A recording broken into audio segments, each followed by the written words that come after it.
Good morning. This year, something unexpected happened. What started as a virtual business simulation became personal, and it changed the way I think about responsibility. Before I explain how, I'll briefly introduce myself.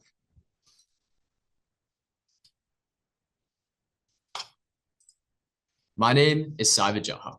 I'm the Vice President of Finance at Spain Park High School. I've competed in virtual business challenges for years, and I'm fortunate to find success. But this year wasn't about medals. It was about perspective. And that perspective started with why I chose Restaurant Virtual Business Challenge. I chose Restaurant Virtual Business Challenge because it's demanding. It doesn't let you focus on just one variable. You manage revenue and cost at the same time. You balance marketing, labor, and inventory simultaneously. It forces you to think like someone responsible for the outcome. And this year, responsibility became very real for my family. That's where Qdoba enters the story. My family is opening a Qdoba. It's a fast casual restaurant built on efficiency, speed, and tight margins. High volume, operational precision, real financial risk. And to prepare for it, my parents spent part of their summer in Massachusetts for franchise training. They weren't just investing money.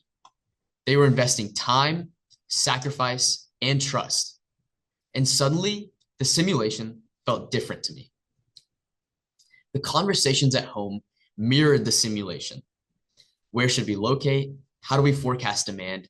How many employees do we schedule per shift? How do we control the inventory cost? These weren't hypothetical anymore. They were decisions that affected our family. And that's when I started looking at the Restaurant Virtual Business Challenge differently. In the simulation, location sets the ceiling. Foot traffic determines revenue potential.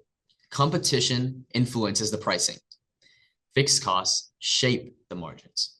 If the foundation is wrong, the strategy won't save you. But location alone isn't enough.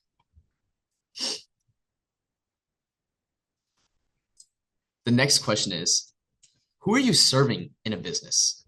That's why we have to get into customer demographics, the peak hours of a business, and the spending behavior of the customers of where you're located. For me, I'm in Birmingham, Alabama, and we serve $10 to $20 worth of food at Qdoba. And in my Restaurant Virtual Business Challenge, I was prioritized with looking at the location of the business, which in my simulation, it was near carnivals. So people were likely to spend more towards $30 to $40, which I managed appropriately to that situation. In both the simulation and in real life, you can't build for everyone. You build for a defined customer that are seen through the demographics in real life and the Virtual Business Challenge.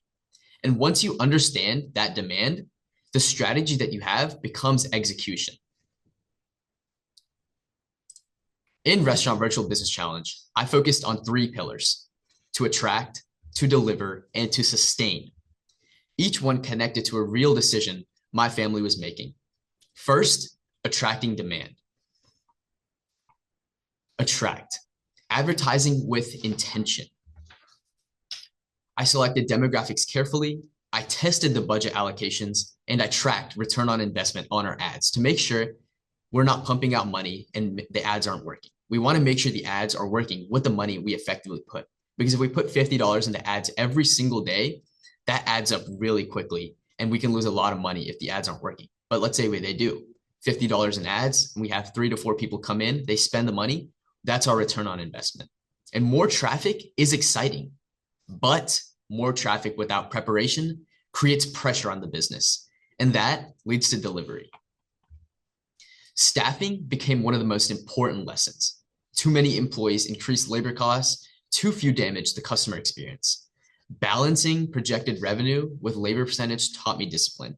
And even right at this moment, I dropped my mom this morning at the business, at Qdoba, and she told me that we were struggling with staffing. Because some people, they're going to call in sick, they don't want to come in, they don't want to work, and that's normal for everyone. But we need to make sure that we are always on top of staff, hiring more than required and letting people come in, so we have to always be prepared.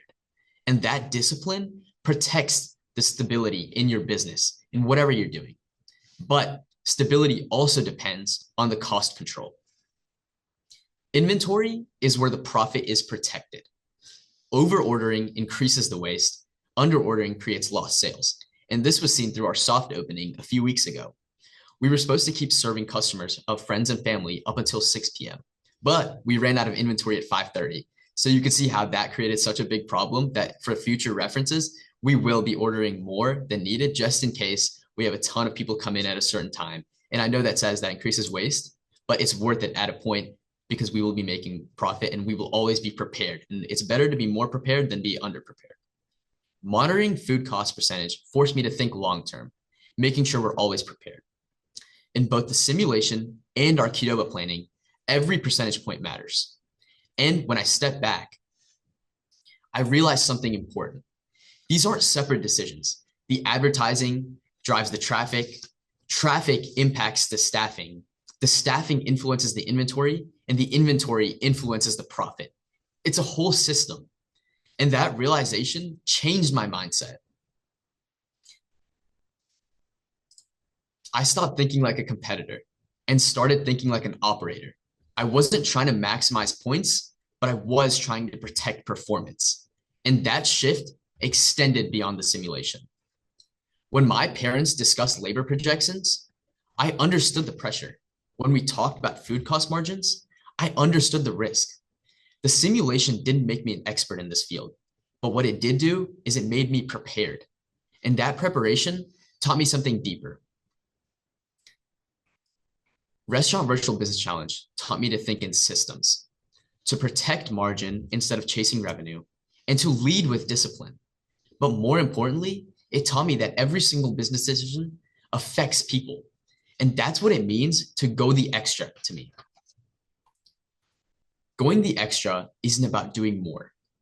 It's about thinking deeper. It's about preparing before the risk, and it's about the discipline before the growth. My family's investment made this simulation real. We've poured money, time, and a lot of effort. And that reality changed me, both playing the Virtual Business Challenge and in real life, looking at my family and how we manage on opening a Qdoba. Thank you for listening to me today.